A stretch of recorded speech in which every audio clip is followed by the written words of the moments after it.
and welcome to Whiskey Resource. My name's Mark and this is my end of year whiskey recommendation rundown.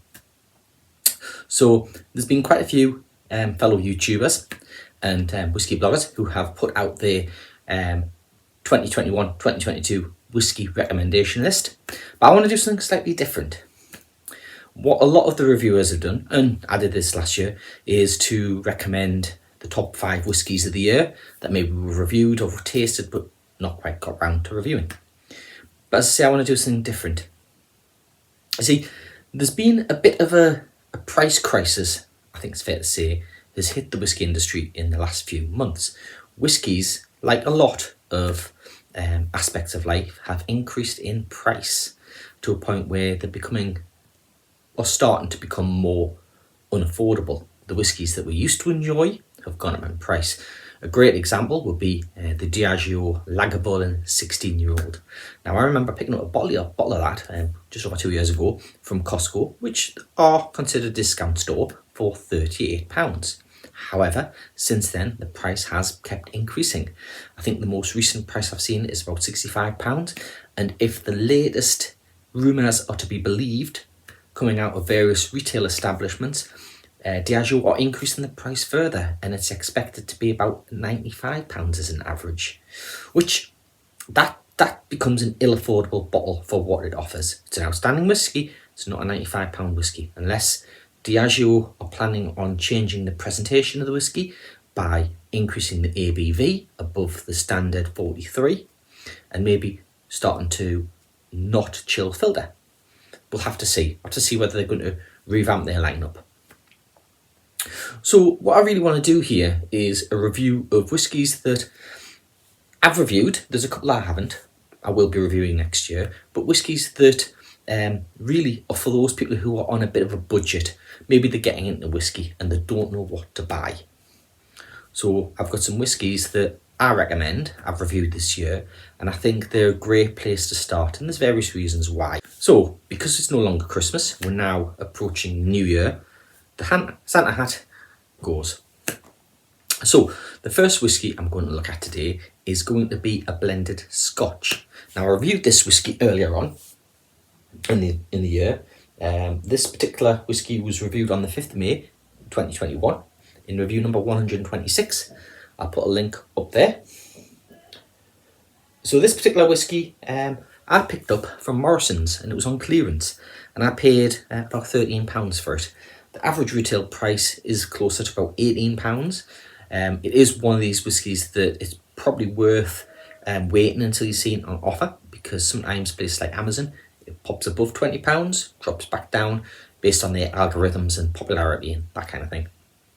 So, as I say, it's a blended Scotch whiskey. So, if you're not sure what that is a whiskey that has been made with or blended with whiskies from different distilleries.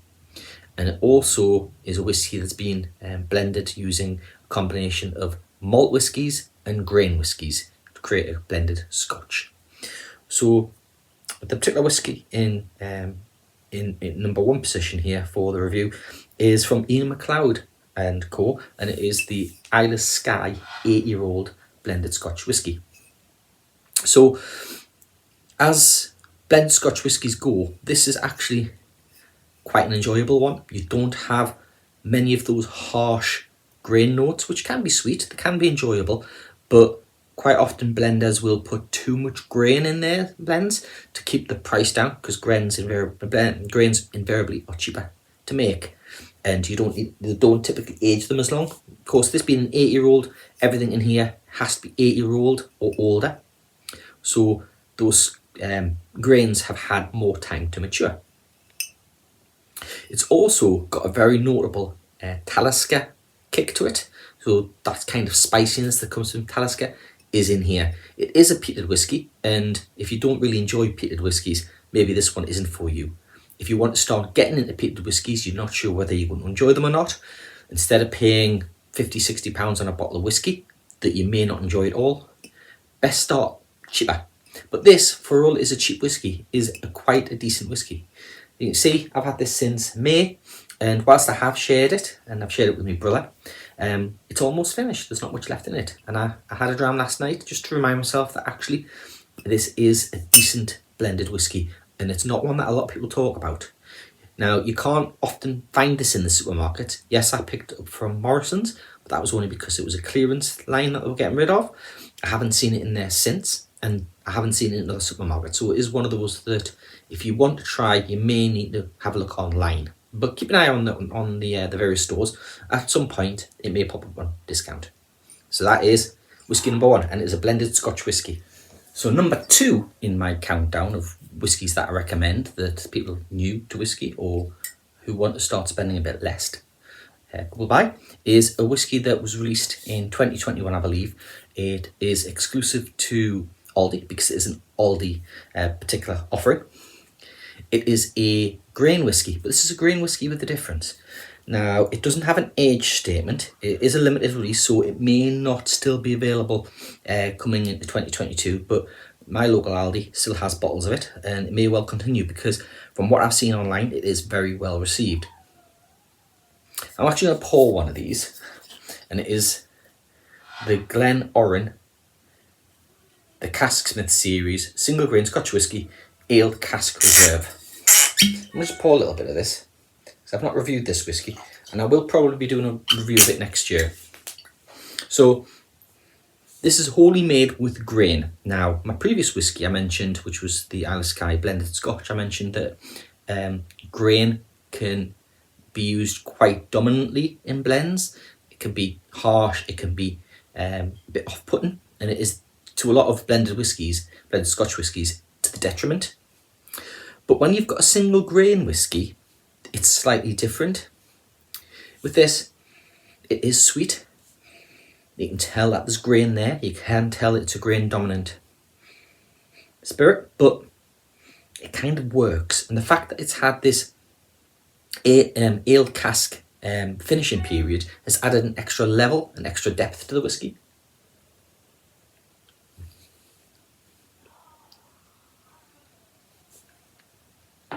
It's sweet and creamy, and it's got notes of, maybe you could say that it's ale or hops even, but it's honeyed and it's sweet. I've said that, and it's just an enjoyable dram. And for £18, which is what I believe it goes for in Aldi, it is a good introduction to a decent grain whiskey. You could look to likes of Hague Club, the Clubman, and the more expensive Club that often offer, but they're not really the best introduction to a grain, I don't think. So this one, I can say that if you can pick it up in your local Aldi, is well worth the punt. It's just an enjoyable sipper. It's not mind blowing. It's not amazing. It's not going to rock your world, but it's a good start. It's a good start, and it's affordable. Okay, so that's 2 whiskies down, £40 spent maximum really on those 2 bottles. If you're looking at kind of how they're sitting retail. On to the number one. For number 3 in my list is a blended malt whiskey. Now, there are a number of blended malt whiskies on the market. However, as far as I can tell by doing a bit of research, this is the cheapest one. And as far as I can see, it's actually a damn good bargain. It's been made by the Glasgow Distillery Company using a blend of malts from the Highland and Speyside regions of Scotland, and they've expertly done a quite good job of this. I picked this up last year, and I did a review on the 22nd of March, or rather, sorry, the 14th of March, review number 110. It's been aged in ex-bourbon casks, and it is the Malt Riot. It's bottled at 46% ABV. This is it's quite a delicate whiskey. It's tasty though. It's an easy sipper. It's not harsh. It doesn't make you need to think too much about what you're drinking. It doesn't make you go searching for notes or flavours. It's nice from start to finish on this bottle, retailing for £24. You can pick it from various retailers, but you can pick up direct from the Glasgow Distillery website themselves. It comes in quite an attractive label that stands shows off on the shelf. I think I might have seen this in one of the supermarkets recently, but for the life of me, I can't remember which one. But given that this is pretty much the cheapest blended malt you can get, you can't go wrong. You really can't go wrong. And I definitely recommend that if you haven't already tried this, give it a go. You won't go wrong with it. So that's number 3. So number 4 on my list of whiskies, we're going to look at single malt. Now, there's lots of single malts that you can pick up on a budget in supermarket, let's say. And there's some really good ones out there. You've got Tamnavullen, you've got Glenmorangie, you've got Auchentoshan. You've even got some of the supermarkets' own releases, and some of them are age statements, and you can pick them up for around £20. However, the whiskey that I'm going to recommend, I did a review of earlier this year, and it retails for an average of £24.48. A bottle of 40% ABV. However, it quite often appears on offer below £20, and I picked this bottle up for less than £20. Actually, I think my wife bought it, but yes, it was less than £20. And it's the Glenmorangie, it's the Elgin Classic range, and this one is the sherry finished. And this is a really good example of a really competent, easy drinking sherried whiskey, single malt whiskey. And whilst, again, it's not mind-blowing, it's not the best example available, for the money that you pay, you really won't be too disappointed by picking up one of these. It's available at pretty much all supermarkets, and of course you can pick it up online. And if you can pick it up at the supermarket, pick it up when it's on offer, because we really want to keep the prices down, and that's another really good example of single malt whiskey. You don't have to pay 50, 60 quid and then find that you don't like the bottle. If you pay £20, £25 and you don't like the bottle, you've not lost out as much. If you paid £20, £25 and you love the bottle, then it's a win-win all around. You can move on to more expensive whiskies later on once you've started to feel for what type of whiskey you like. Now here I've done 4 different types of whiskey: blended Scotch whiskey, a grain whiskey, a blended malt whiskey, and a single malt whiskey. So they're the 4 main types. The 5th one would be a blended grain whiskey, but they're quite hard to come by, nigh on impossible really. I've tried to find one and they tend to be out of stock and very limited releases, and they're not particularly popular. You'd need to really mix your own, to be honest, pick up 2 grain whiskies from 2 different distilleries and blend them together, create your own blended grain. But what's the point?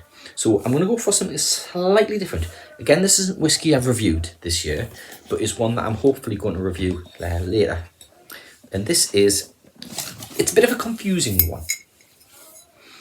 It's the Loch Lomond single grain Scotch whisky. Now, this is actually made with malted barley, which ordinarily malted barley gets turned into a single malt. But in this case, they've actually used coffee stills, which is the type of still that grain whiskies are made in. A lot of Irish distilleries will use coffee stills. Now, this is peated. So if you're not particularly a fan of peated whiskies, then this definitely isn't for you. But if you do enjoy a peated whiskey, this one has more of the medicinal TCP influence of peat that you may pick up on some of the Islay whiskies, like maybe a Lafroig or a Lagavulin. This is bottled at a really good 46% ABV. It's the only one in the lineup that is not chill filtered, and it is natural colour. If you don't like the peat, then they also do a variation of this, which is unpeated, for the same price. You're looking at about £28. However, whilst this is carried in Morrison's, it does drop down in price occasionally. The other variation, which is the unpeated, I haven't seen in the supermarkets. That will be an online only proposition. But I have tried the Loch Lomond regular single grain. It is a really nice whiskey, and I can certainly recommend it as an alternate to the peated one. But this is easily accessible through the supermarkets. It's, as I say, it's got a kind of medicinal quality to it, but it's honeyed, and it's fruity with those kind of citrus notes as you would expect from an ex-bourbon cask. There's nothing really to complain about this. Again, It's not mind-blowing, it's not going to rock your socks, but for something that's £28, as low as 22 I've seen it on discount, you're going to have a decent everyday sipper, really, that you're going to be able to investigate the palate on it and start to see what's going on and see whether you enjoy the profile. It's quite tangy, this one, with that peat and smoke rather. So these 5 whiskies I've done today, if you were to find them when they're all on offer, you could pick up these 5 whiskies for less than £100, which, that's fantastic, really. And it'd be hard to find a group of 5 whiskies that offer as much as these could for less than £100 or £100 without having to compromise somewhere on the line. But if you know of other whiskies that maybe could make it into the selection, certainly drop a comment and let me know. I say I will be trying to review the 2 bottles that I haven't done yet in 2022. But I think that's pretty much it. Let us know what your thoughts are, and I hope you have a happy new year. Yeah, that's